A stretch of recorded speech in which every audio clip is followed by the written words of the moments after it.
Columbia Broadcasting System and its affiliated stations present Orson Welles and the Mercury Theater on the air in The War of the Worlds by H.G. Wells.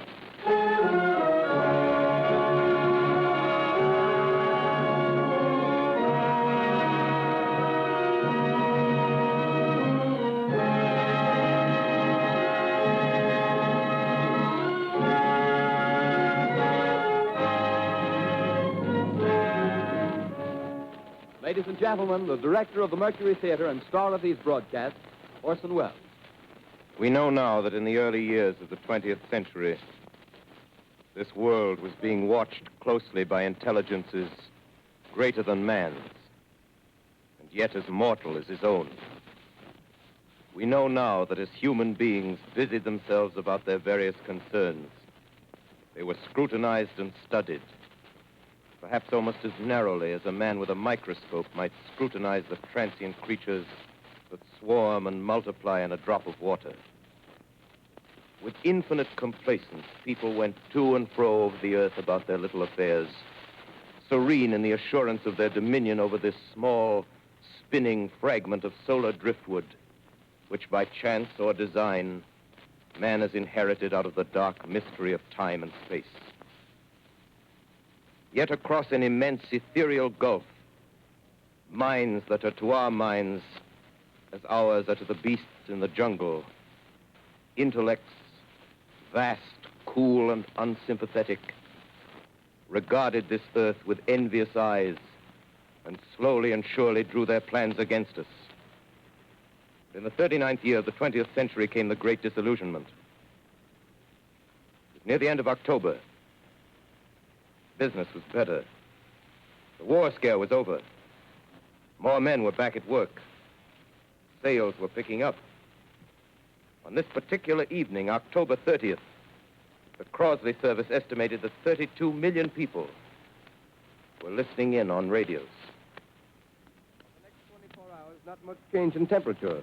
A slight atmospheric disturbance of undetermined origin is reported over Nova Scotia, causing a low-pressure area to move down rather rapidly over the northeastern states, bringing a forecast of rain accompanied by winds of light gale force. Maximum temperature 66, minimum 48. This weather report comes to you from the Government Weather Bureau. We take you now to the Meridian Room in the Hotel Park Plaza in downtown New York, where you will be entertained by the music of Raymond Raquello and his orchestra.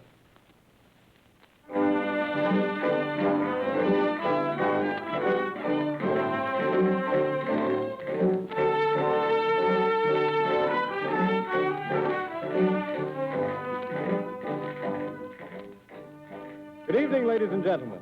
From the Meridian Room in the Park Plaza Hotel in New York City, we bring you the music of Raymond Raquello and his orchestra. With a touch of the Spanish, Raymond Raquello leads off with La Comparsita.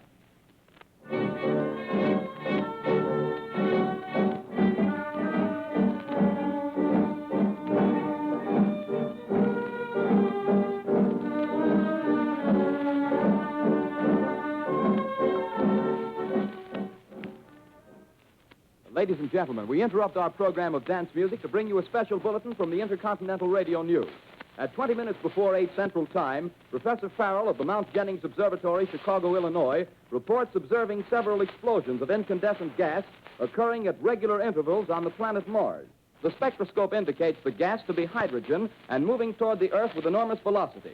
Professor Pearson of the observatory at Princeton confirms Farrell's observation and describes the phenomenon as, quote, like a jet of blue flame shot from a gun, unquote. We now return you to the music of Raymond Raquello, playing for you in the Meridian Room of the Park Plaza Hotel, situated in downtown New York.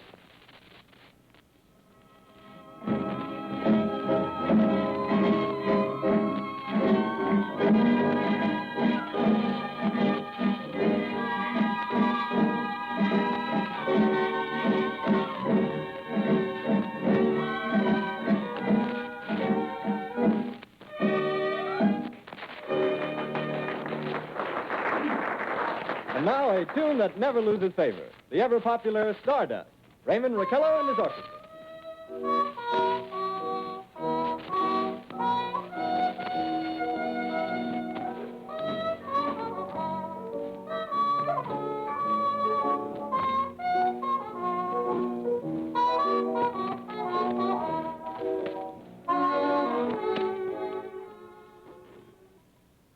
Ladies and gentlemen, following on the news given in our bulletin a moment ago, the Government Meteorological Bureau has requested the large observatories of the country to keep an astronomical watch on any further disturbances occurring on the planet Mars. Due to the unusual nature of this occurrence, we have arranged an interview with the noted astronomer, Professor Pearson, who will give us his views on this event. In a few moments, we will take you to the Princeton Observatory at Princeton, New Jersey.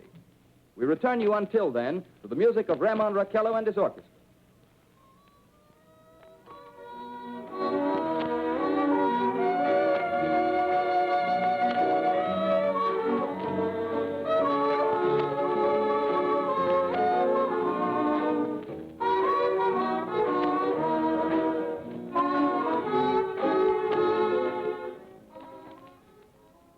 We are ready now to take you to the Princeton Observatory at Princeton, where Carl Phillips, our commentator, will interview Professor Richard Pearson, famous astronomer. We take you now to Princeton, New Jersey. Good evening, ladies and gentlemen. This is Carl Phillips speaking to you from the observatory at Princeton. I'm standing in a large semicircular room, pitch black except for an oblong split in the ceiling. Through this opening, I can see a sprinkling of stars that cast a kind of frosty glow over the intricate mechanism of the huge telescope. The ticking sound you hear is the vibration of the clockwork. Professor Pearson stands directly above me on a small platform, peering through the giant lens. I'll ask you to be patient, ladies and gentlemen, during any delay that may arise during our interview. Besides the ceaseless watch of the heavens, Professor Pearson may be interrupted by telephone or other communications. During this period, he is in constant touch with the astronomical centers of the world. Professor, may I begin our questions? Any time, Mr. Phillips. Professor, would you please tell our radio audience exactly what you see as you observe the planet Mars through your telescope? Nothing unusual at the moment, Mr. Phillips. A red disk swimming in a blue sea. Transverse stripes across the disk. Quite distinct now because Mars happens to be at the point nearest the Earth, in opposition, as we call it. In your opinion, what do these transverse stripes signify, Professor Pearson? Not canals, I can assure you, Mr. Phillips. They... Although that's the popular conjecture of those who imagine Mars to be inhabited. From a scientific viewpoint, the stripes are merely the result of atmospheric conditions peculiar to the planet. Then you're quite convinced, as a scientist, that living intelligence as we know it does not exist on Mars? I should say the chances against it are 1,000 to 1. And yet, how do you account for these gas eruptions occurring on the surface of the planet at regular intervals? Phillips, I cannot account for it. By the way, Professor, for the benefit of our listeners, how far is Mars from the Earth? Approximately 40 million miles. Well, that seems a safe enough distance. Just a moment, ladies and gentlemen. Someone has just handed Professor Pearson a message. While he reads it, let me remind you that we are speaking to you from the observatory in Princeton, New Jersey, where we are interviewing the world-famous astronomer, Professor Pearson. One moment, please. Professor Pearson has passed me a message which he has just received. Professor, may I read the message to the listening audience? Certainly, Mr. Phillips. Ladies and gentlemen, I shall read you a wire addressed to Professor Pearson from Dr. Gray of the Natural History Museum, New York. Quote, 9:15 p.m. Eastern Standard Time. Seismograph registered shock of almost earthquake intensity occurring within a radius of 20 miles of Princeton. Please investigate. Signed, Lloyd Gray, Chief of Astronomical Division. Unquote. Professor Pearson, could this occurrence possibly have something to do with the disturbances observed on the planet Mars? Hardly, Mr. Phillips. This is probably a meteorite of unusual size, and its arrival at this particular time is merely a coincidence. However, we shall conduct a search as soon as daylight permits. Thank you, Professor. Ladies and gentlemen, for the past 10 minutes, we've been speaking to you from the observatory at Princeton, bringing you a special interview with Professor Pearson, noted astronomer. This is Carl Phillips speaking. We are returning you now to our New York studio.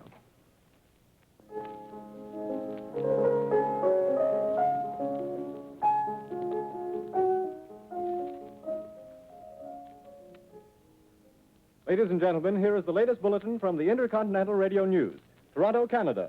Professor Morse of Macmillan University reports observing a total of 3 explosions on the planet Mars between the hours of 7:45 p.m. and 9:20 p.m. Eastern Standard Time. This confirms earlier reports received from American observatories.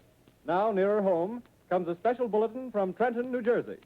It is reported that at 8:50 p.m., a huge flaming object, believed to be a meteorite, fell on a farm in the neighborhood of Grover's Mill, New Jersey, 22 miles from Trenton.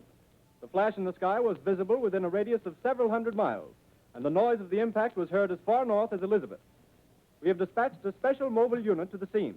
And we'll have our commentator, Carl Phillips, give you a word picture of the scene as soon as he can reach there from Princeton. In the meantime, we take you to the Hotel Martinet in Brooklyn, where Bobby Millett and his orchestra are offering a program of dance music.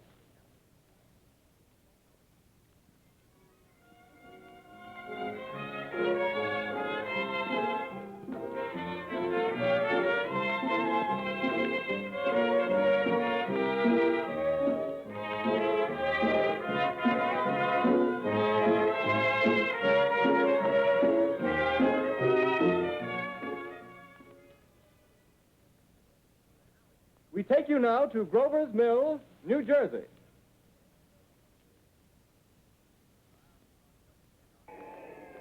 Ladies and gentlemen, this is Carl Phillips again, out at the Wilmot Farm, Grover's Mill, New Jersey. Professor Pearson and myself made the 11 miles from Princeton in 10 minutes. Well, I hardly know where to begin. To paint for you a word picture of a strange scene before my eyes, like something out of a modern Arabian Nights. Well, I just got here. I haven't had a chance to look around yet. I guess that's it. Yes, I guess that's the thing directly in front of me. Half buried in a vast pit. Must have struck with terrific force. The ground is covered with splinters of a tree. It must have struck on its way down. But I can see of the object itself doesn't look very much like a meteor. At least not the meteors I've seen. It looks more like a huge cylinder. Has a diameter of, what would you say, Professor Pearson? What's that? What would you say, what's the diameter of this? About 30 yards. About 30 yards. The metal on the sheath is, well, I've never seen anything like it. The color is sort of yellowish white. It's curious. Spectators now are pressing close to the object in spite of the efforts of the police to keep them back. Getting in front of my line of vision. Would you mind standing one side, please? While the police are pushing the crowd back. Here's Mr. Wilmot, owner of the farm here. He may have some interesting facts to add. Mr. Wilmot, would you please tell the radio audience as much as you remember of this rather unusual visitor that dropped in your backyard? A step closer, please. Ladies and gentlemen, this is Mr. Wilmot. Well, I was listening to the radio. Closer and louder, please. Pardon me? Louder, please, closer. Yes. I was listening to the radio and kind of drowsing. That professor fellow was talking about Mars, so I was half dozing and half... Yes, Mr. Wilmot, and then what happened? Well, as I was saying, I was listening to the radio, kind of halfway. Yes, Mr. Wilmot, and then you saw something. Well, not first off. I heard something. And what did you hear? A hissing sound like this. Kind of like a 4th of July rocket. Yes, then what? I turned my head out the window and would have sworn I was asleep and dreaming. Yes? I seen a kind of greenish streak and then zingo. Something smacked the ground, knocked me clear out of my chair. Well, were you frightened, Mr. Wilmot? Well, I ain't quite sure. I reckon I was kind of riled. Well, thank you, Mr. Wilmot. Thank you very much. Yeah, you want me to tell No, that's some quite more? all right. That's plenty. Ladies and gentlemen, you've just heard Mr. Wilmot, owner of the farm where this thing has fallen. I wish I could convey the atmosphere, the background of this fantastic scene. Hundreds of cars are parked in a field in back of us, and the police are trying to rope off the roadway leading into the farm, but it's no use. They're breaking right through. The car's headlights throw an enormous spotlight on the pit where the object's half buried. Now, some of the more daring souls now are venturing near the edge. The silhouettes stand out against the metal sheen. One man wants to touch the thing. He's having an argument with the policeman. Now, the policeman wins. Now, ladies and gentlemen, there's something I haven't mentioned in all this excitement, but it's becoming more distinct. Perhaps you've caught it already on your radio. Listen, please. Do you hear it? It's a curious humming sound that seems to come from inside the object.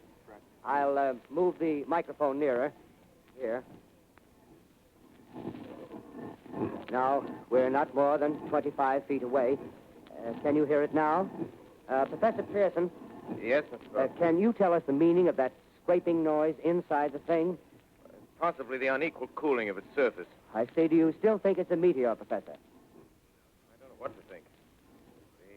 The metal casing is definitely extraterrestrial. Not found on this Earth. Friction with the Earth's atmosphere usually tears holes in a meteorite. This thing is smooth, and you can see its cylindrical Just a minute. shape. Something's happening. Ladies and gentlemen, this is terrific. This end of the thing is beginning to flake off. The top is beginning to rotate like a screw, and the thing must be hollow. He's moving. Keep back there. Keep back there. Keep those men back. Keep back there. Keep those idiots back. Ladies, off. The top's loose. Look out there. Stand back. ladies and gentlemen, this is the most terrifying thing I've ever witnessed. Wait a minute. someone calling someone or something. I can see peering out of that black hole two luminous discs. The eyes, it might be a face, might be almost Good heavens, something wriggling out of the shadow like a gray snake. Now it's another one, and another one, and another one. They look like tentacles to me. Oh, yeah, I can see the thing's body. Now it's large as a bear. It glistens like wet leather, but that face, ladies and gentlemen, it's indescribable. I can hardly force myself to keep looking at it. It's so awful. The eyes are black, and they gleam like a serpent. The mouth is kind of V-shaped with saliva dripping from its rimless lips. It seems to quiver and pulsate, and the monster, or whatever it is, can hardly move. It seems weighed down by possibly gravity or something. The thing's rising up now, and the crowd falls back. They've seen plenty. The most extraordinary experience, ladies and gentlemen. I can't find words. Well, I'll pull this microphone with me as I talk. I'll have to stop the description until I can take a new position. Hold on, will you, please? I'll be right back in a minute.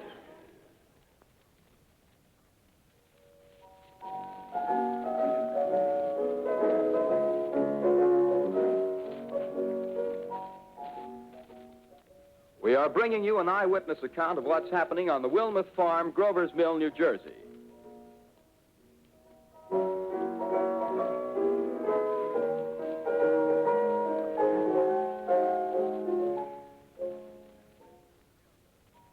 We now return you to Carl Phillips at Grover's Mill. Ladies and gentlemen, am I on? Ladies and gentlemen, here I am, back of a stone wall that adjoins Mr. Wilmuth's garden.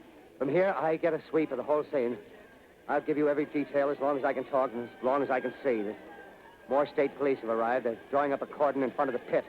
About 30 of them. No need to push the crowd back now. They're willing to keep their distance. The captain's conferring with someone. Can't quite see who. Oh, yes, I believe it's Professor Pearson. Yes, it is. Now they've parted, and the professor moves around one side, studying the object while the captain and two policemen advance with something in their hands. I can see it now. It's a white handkerchief tied to a pole. Flag of truce. If those creatures know what that means, what anything means. Wait a minute, something's happening. Humped shape is rising out of the pit. I can make out a small beam of light against a mirror. What's that? There's a jet of flame springing from the mirror, and it leaps right at the advancing men. It strikes them head on. Lord, they're turning into flames. Now the whole field's caught up by the woods, the barns, the gas tanks of the automobiles spreading everywhere. It's coming this way now, about 20 yards to my right.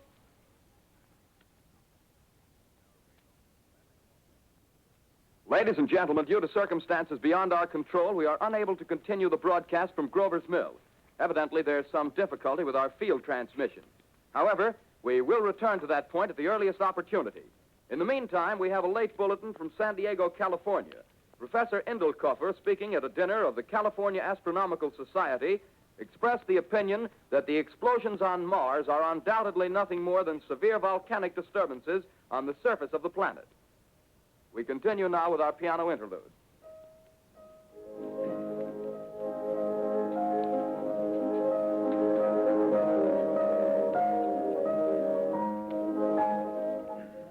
Ladies and gentlemen, I've just been handed a message that came in from Grover's Mill by telephone. Just one moment, please.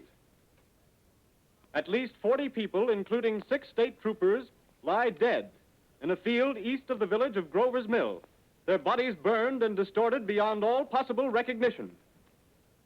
The next voice you hear will be that of Brigadier General Montgomery Smith, commander of the state militia at Trenton, New Jersey. I have been requested by the governor of New Jersey to place the counties of Mercer and Middlesex as far west as Princeton and east to Jamesburg under martial law. No one will be permitted to enter this area except by special pass issued by state or military authorities. 4 companies of state militia are proceeding from Trenton to Grover's Mill and will aid in the evacuation of homes within the range of military operations. Thank you. You have just been listening to General Montgomery Smith, commanding the state militia at Trenton. In the meantime, further details of the catastrophe at Grover's Mill are coming in. The strange creatures, after unleashing their deadly assault, crawled back in their pit and made no attempt to prevent the efforts of the firemen to recover the bodies and extinguish the fire. The combined fire departments of Mercer County are fighting the flames which menace the entire countryside. We have been unable to establish any contact with our mobile unit at Grover's Mill, but we hope to be able to return you there at the earliest possible moment. In the meantime, we take you to... Just one moment, please. Ladies and gentlemen, I have just been informed that we have finally established communication with an eyewitness of the tragedy. Professor Pearson has been located at a farmhouse near Grover's Mill, where he has established an emergency observation post. As a scientist, he will give you his explanation of the calamity. The next voice you hear will be that of Professor Pearson, brought to you by direct wire. Professor Pearson.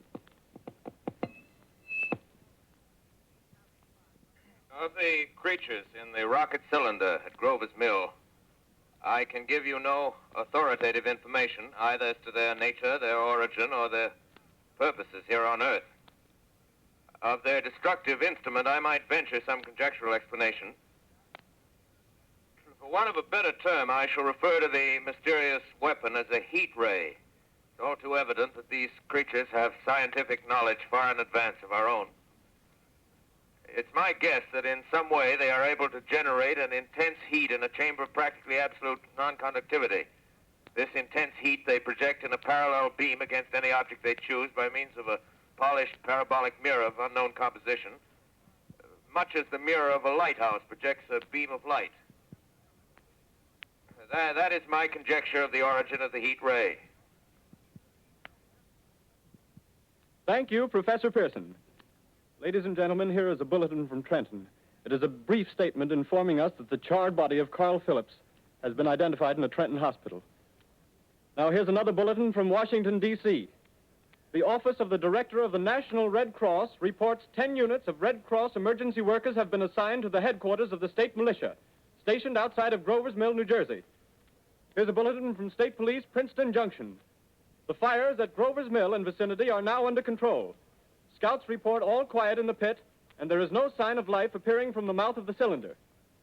Now, ladies and gentlemen, we have a special statement from Mr. Harry McDonald, Vice President in charge of operations. We have received a request from the state militia of Trenton to place at their disposal our entire broadcasting facilities.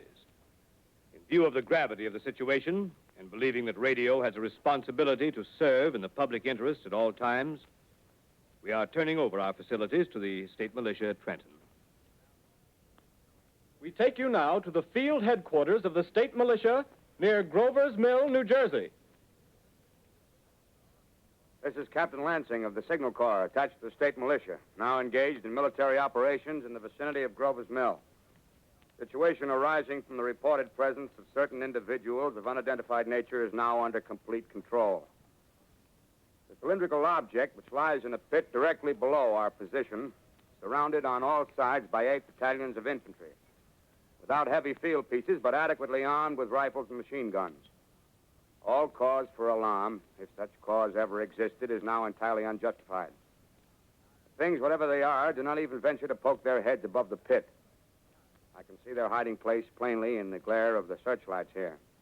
With all their reported resources, these creatures can scarcely stand up against heavy machine gun fire. Anyway, it's an interesting outing for the troops. I can make out their khaki uniforms crossing back and forth in front of the lights. Looks almost like a real war. There appears to be some slight smoke in the woods bordering the Millstone River, probably fire started by campers. Well, we ought to see some action soon. One of the companies is deploying on the left flank. A quick thrust and it'll all be over. Now, wait a minute. I see something on top of the cylinder. No, it's nothing but a shadow. Now the troops are on the edge of the Wilmot farm. 7,000 armed men closing in on an old metal tube. A tub, rather. Well, wait, that wasn't a shadow. It's something moving.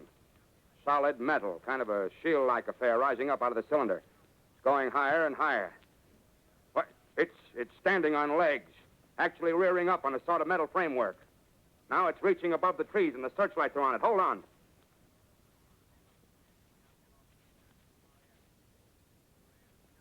Ladies and gentlemen, I have a grave announcement to make.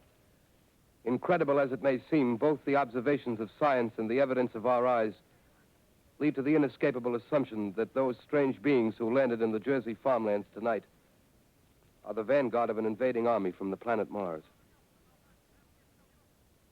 The battle which took place tonight at Grover Mills has ended in one of the most startling defeats ever suffered by an army in modern times. 7,000 men armed with rifles and machine guns pitted against a single fighting machine of the invaders from Mars. 120 known survivors.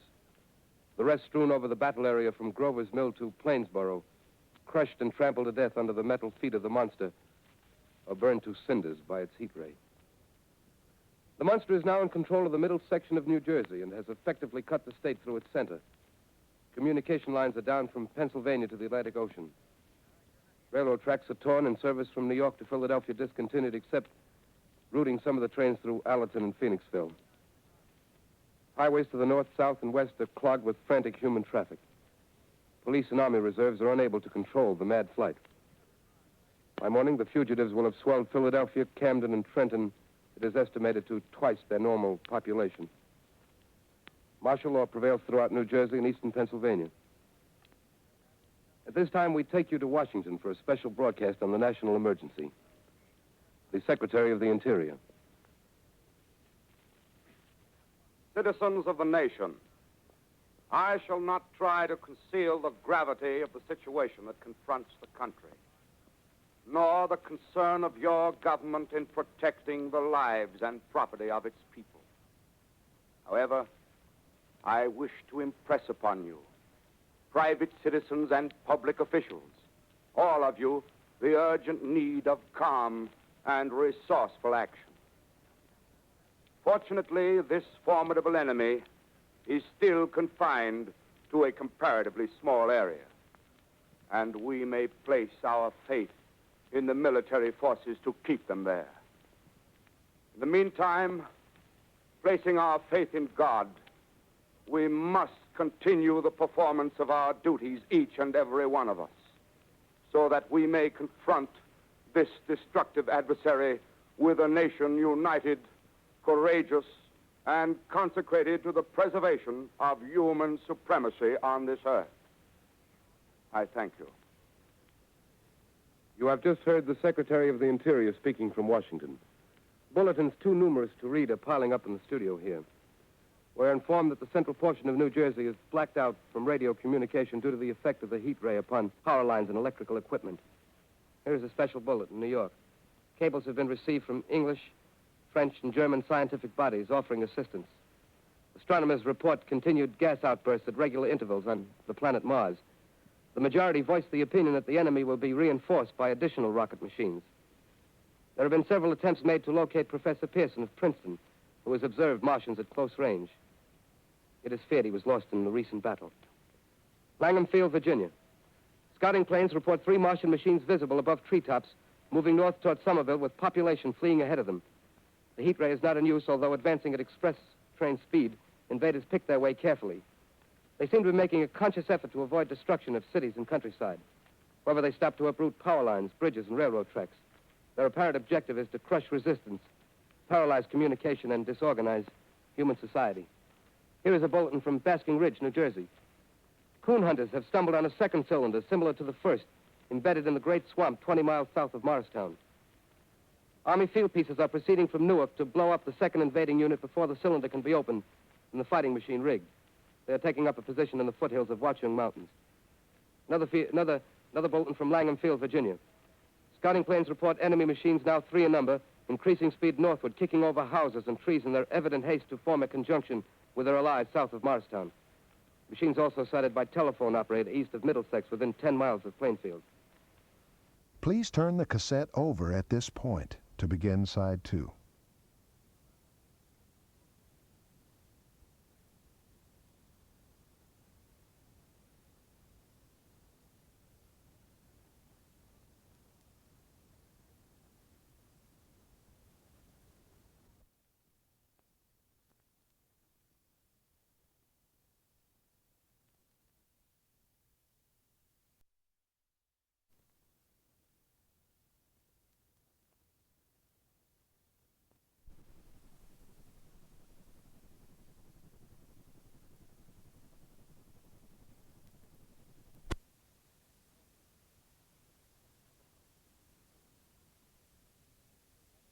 Here's a bulletin from Winston Field, Long Island. A fleet of Army bombers carrying heavy explosive flying north in pursuit of enemy. Scouting planes act as guides. They keep the speeding enemy in sight. Just a moment, please, ladies and gentlemen. We've run special wires to the artillery line in adjacent villages to give you direct reports in the zone of the advancing enemy. First, we take you to the battery of the 22nd Field Artillery, located in the Watchung Mountains. Range 32 meters. 32 meters. Projection 39 degrees. 39 degrees. Fire. 140 yards to the right, sir. Shift range 31 meters. 31 meters. Projection 37 degrees. 37 degrees. Fire.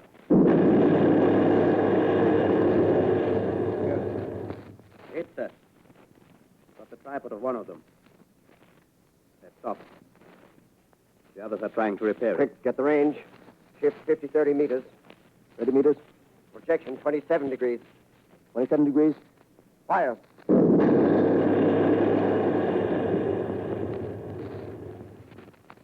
Can't see the cell land, sir. Letting off a smoke. What is it? Black smoke, sir.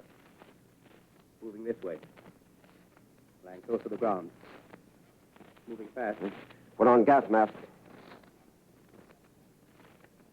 Get ready to fire. Shift to 24 meters. 24 meters. Projection 24 degrees. 24 degrees. Fire.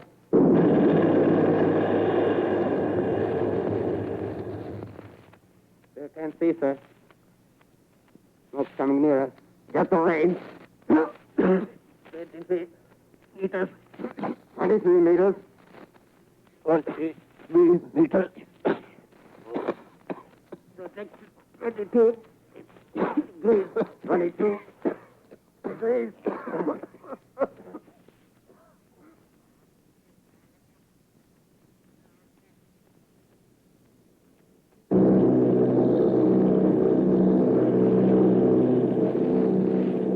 Army bombing plane V-843 off Bayonne, New Jersey. Lieutenant Vogt, commanding 8 bombers, reporting to Commander Fairfax, Langham Field. This is Vogt reporting to Commander Fairfax, Langham Field. Enemy tripod machines now in sight. Reinforced by 3 machines from the Morristown cylinder. 6 altogether. 1 machine partially crippled. Believed hit by shell from Army gun in Watchung Mountains. Guns now appear silent.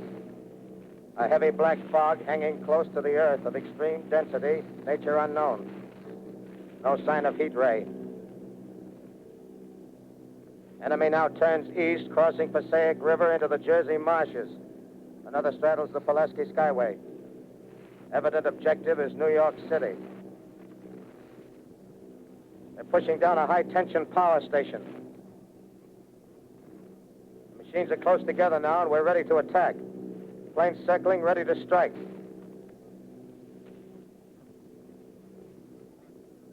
1,000 yards, and we'll be over the first.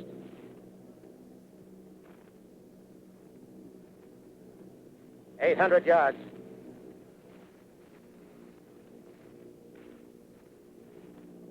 600.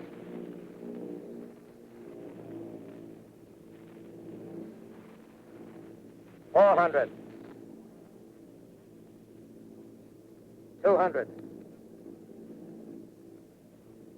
There they go. The giant arm raised. Green flash. They're spraying us with flame. 2,000 feet. Engines are giving out. No chance to release bombs. Only one thing left. Drop on them, plane and all. We're diving on the first one. Now the engine's gone. 8.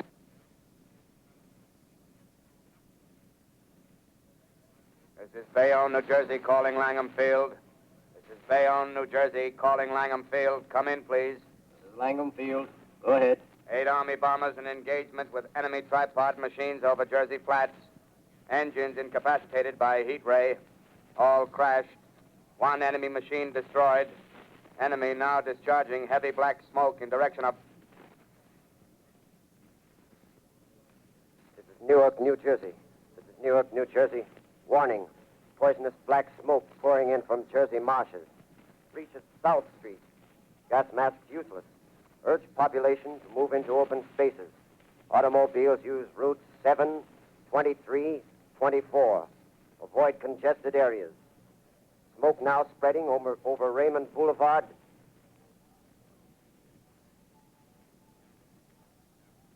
X2L calling CQ, 2X2L calling CQ, 2X2L calling 8X3R. Come in, please. This is 8X3R coming back at 2X2L. How's reception? How's reception? K, please. Where are you, 8X3R? What's the matter? Where are you?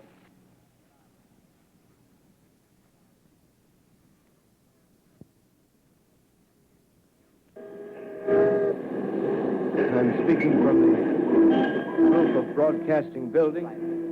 I'm speaking from the roof of Broadcasting Building, New York City. The bells you hear are ringing to warn the people to evacuate the city as the Martians approach. Estimated in the last 2 hours, 3 million people have moved out along the roads to the north. Hutchison River Parkway is still kept open for motor traffic. Avoid bridges to Long Island, hopelessly jammed. All communication with Jersey Shore closed 10 minutes ago. No more defenses. Our army is wiped out. Artillery, Air Force, everything wiped out. This may be the last broadcast. We'll stay here to the end. People are holding service here below us in the cathedral. Now I look down the harbor, all manner of boats, overloaded with fleeing population pulling out from docks. Streets are all jammed. Noise and crowds like New Year's Eve in city. Wait a minute. The enemy is now in sight above the Palisades. Five great machines. First one is crossing the river. I can see it from here, wading the Hudson like a man wading through a brook. A bulletin is handed me. Martian cylinders are falling all over the country. One outside of Buffalo, one in Chicago, St. Louis. Seem to be timed and spaced. Now the first machine reaches the shore. He stands watching, looking over the city. Steel cowlish head is even with the skyscrapers. He waits for the others. They rise like a line of new towers on the city's west side. Now they're lifting their metal hands. This is the end now. Smoke comes out, black smoke drifting over the city. People in the streets see it now. They're running toward the East River, thousands of them, dropping in like rats. Now the smoke's spreading faster. It's reached Times Square.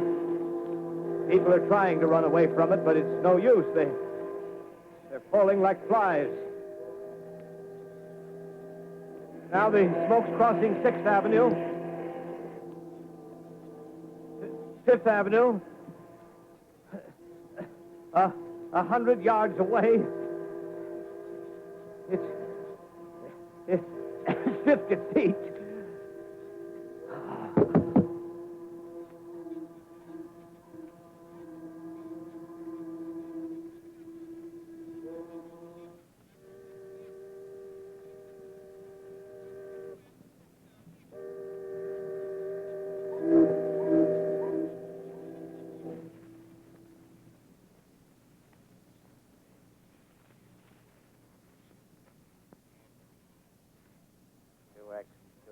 Calling CQ. 2X2L calling CQ. 2X2L calling CQ, New York. Isn't there anyone on the air?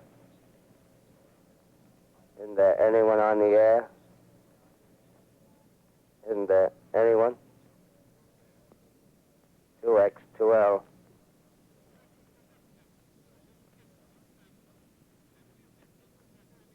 You You are listening to a CBS presentation of Orson Welles and the Mercury Theater on the Air in an original dramatization of The War of the Worlds by H.G. Wells. The performance will continue after a brief intermission. This is the Columbia Broadcasting System. The War of the Worlds by H.G. Wells, starring Orson Welles and the Mercury Theater on the Air.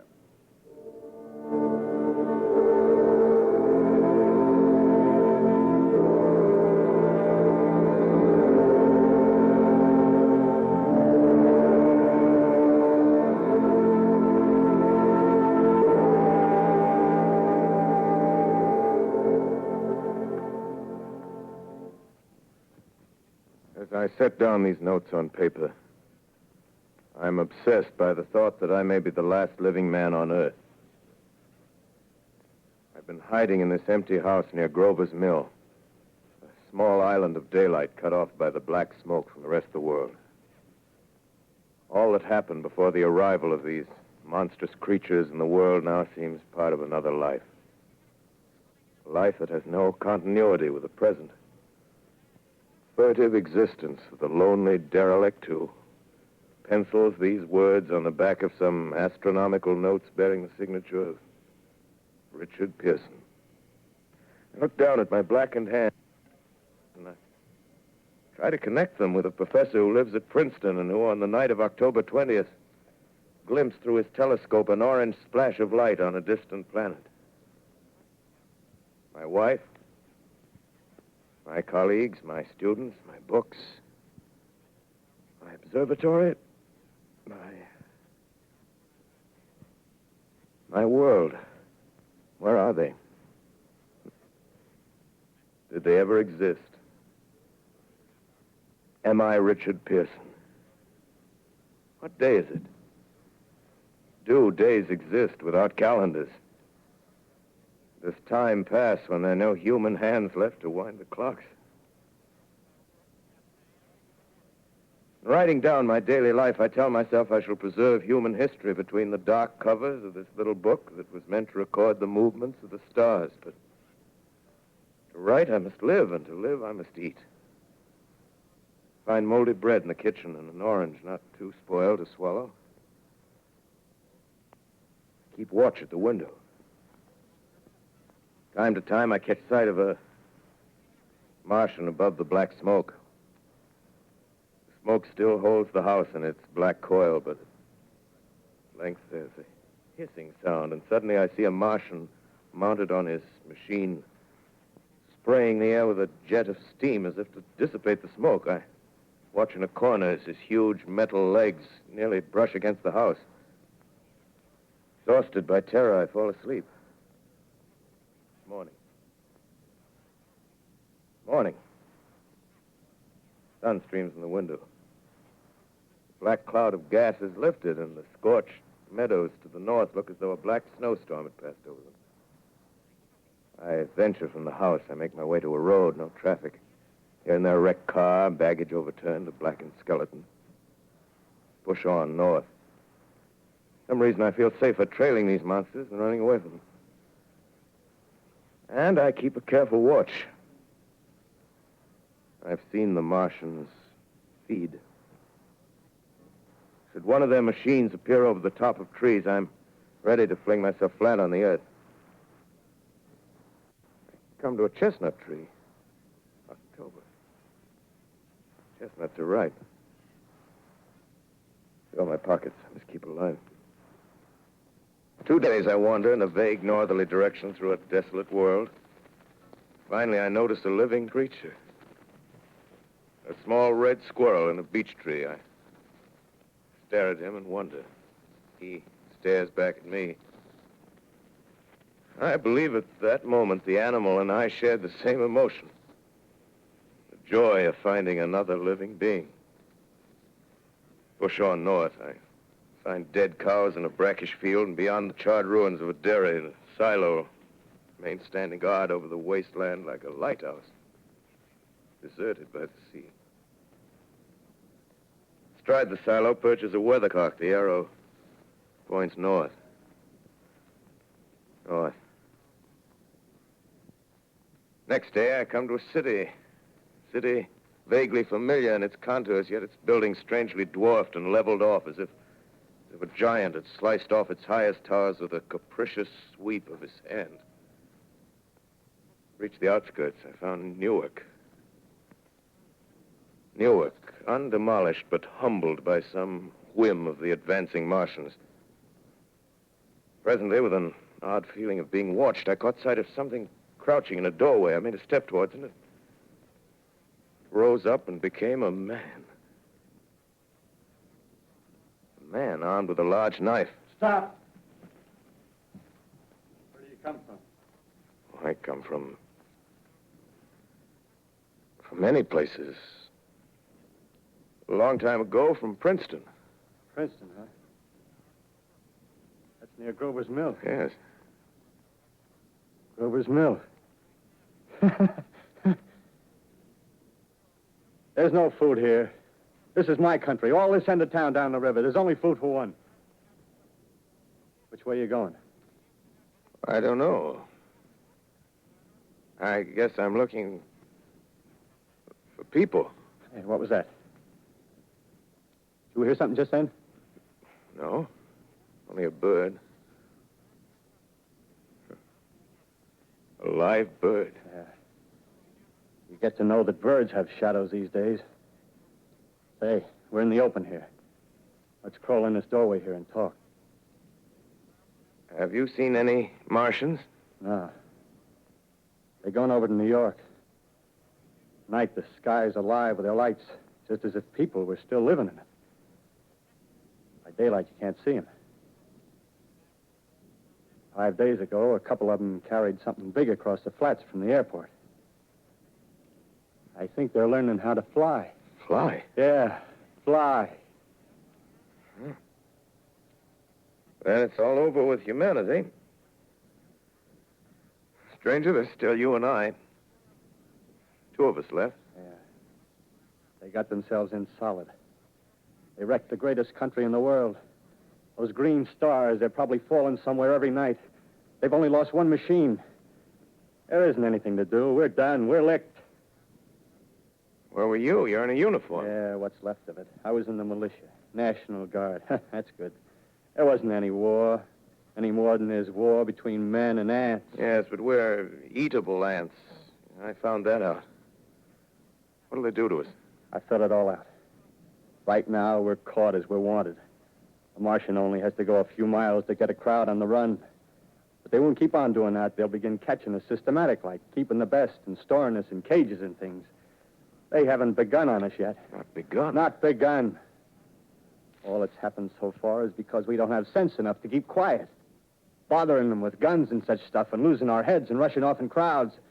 No, instead of our rushing around blind, we got to fix ourselves up according to the way things are now. Cities, nations, civilization, progress. Yes, but if that's so, what is there to live for? Well, there won't be any more concerts for 1,000,000 years or so and no nice little dinners at restaurants. If it's amusement you're after, I guess the game's up. What is there left? Life, that's what. I want to live. Yeah, and so do you. We're not going to be exterminated. And I don't mean to be caught either. Tamed and fattened and bred like an ox. What are you going to do? I'm going on. Right under their feet. I got a plan. We men as men, we're finished. We don't know enough. We got to learn plenty before we get a chance. We've got to live and keep free while we learn, see? I've thought it all out, see? Well, tell me the rest. Well, it isn't all of us that are made for wild beasts. That's what it got to. That's what it got to be. That's why I watched you. Watched you. All those little office workers that used to live in these houses. They be no good. They haven't any stuff in them. They used to run off to work. I've seen hundreds of them running to catch their commuter's train in the morning, afraid that you can if they didn't. Running back at night, afraid they wouldn't be in time for dinner. Lives insured and a little invested in case of accidents. Yeah, and on Sundays, worried about the hereafter. Well, the Martians, they'll be a godsend for those guys. Nice, roomy cages, good food, careful breeding, no worries. Yeah, after a week or so of chasing around the fields on empty stomachs, they'll come and be glad to be caught. You've thought it all out, haven't you? Sure, you bet I have. That isn't all. These Martians are going to make pets of some of them. Train them to do tricks. Who knows? Get sentimental over the pet boy who grew up and had to be killed. Yeah. And some, maybe, they'll train to hunt us. Oh, no, it's impossible. Human Yes, they will. There's men who do it gladly. If one of them ever comes after me, by... In the meantime,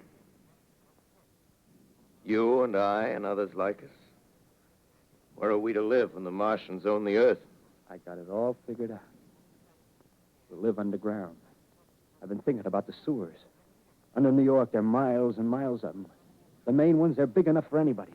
Then there's cellars, vaults, underground storerooms, railway tunnels, subways. You begin to see, huh? We'll get a bunch of strong men together. No weaklings. That rubbish, out. As you meant me to go. All right.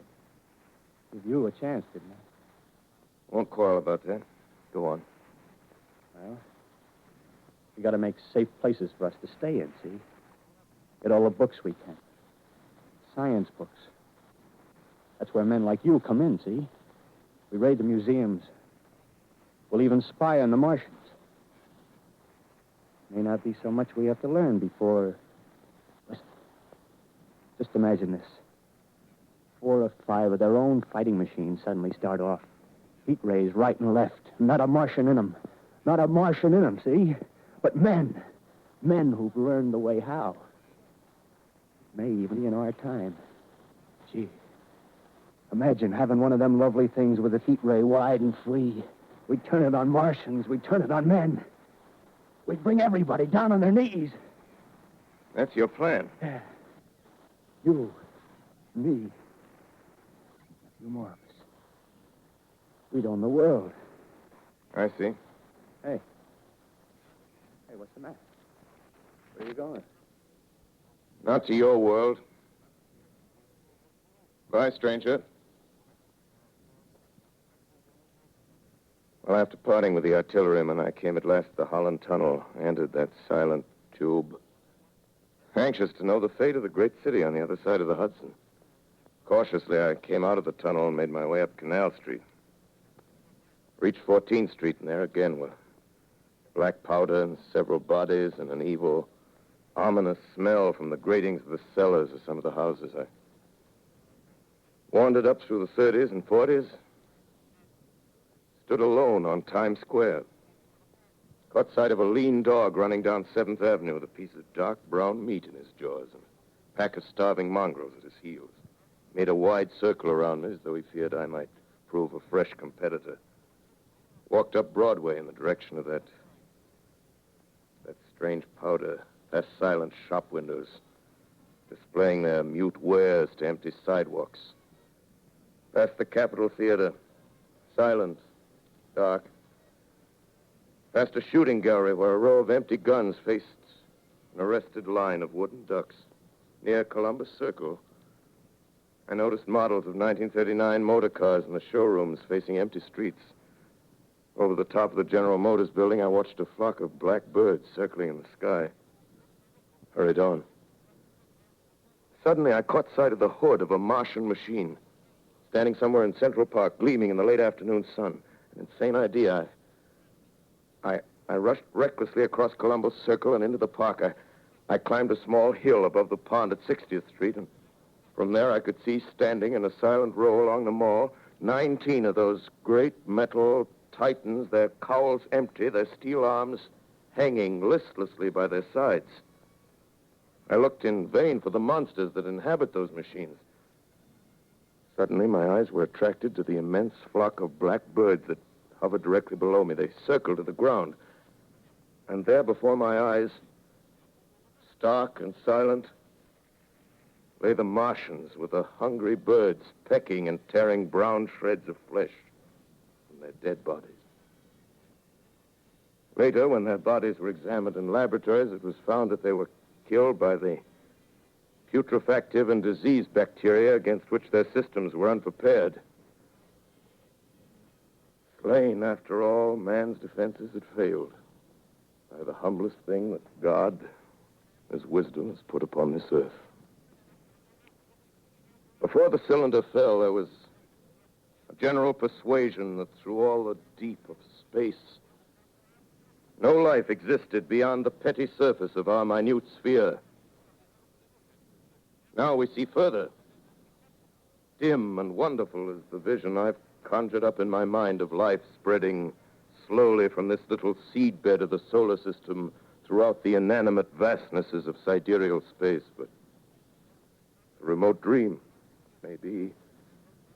Maybe that the destruction of the Martians is only a reprieve to them and not to us. Is the future ordained, perhaps?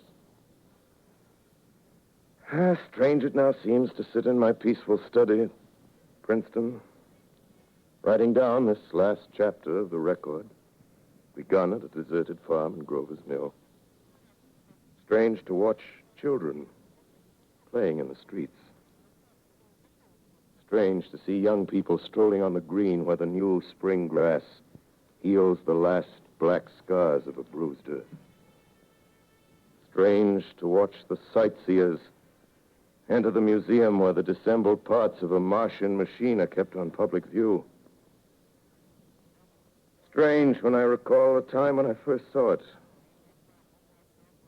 Bright and clean-cut, hard and silent under the dawn of that last great day.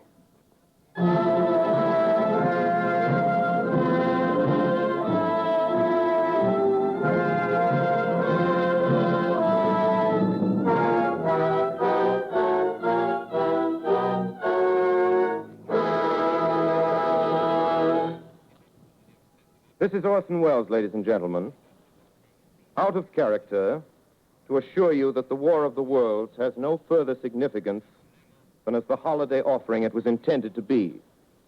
The Mercury Theater's own radio version of dressing up in a sheet and jumping out of a bush and saying boo. Starting now, we couldn't soap all your windows and steal all your garden gates by tomorrow night, so we did the best next thing. We annihilated the world before your very ears and utterly destroyed the CBS. You will be relieved, I hope, to learn that we didn't mean it and that both institutions are still open for business. So goodbye, everybody, and remember, please, for the next day or so, the terrible lesson you learned tonight. That grinning, glowing, globular invader of your living room is an inhabitant of the pumpkin patch, and if your doorbell rings and nobody's there, that was no Martian. It's Halloween.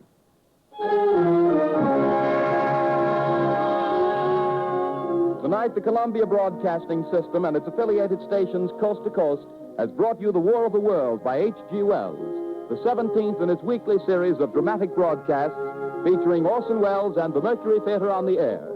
Next week, we present a dramatization of 3 famous short stories. This is the Columbia Broadcasting System.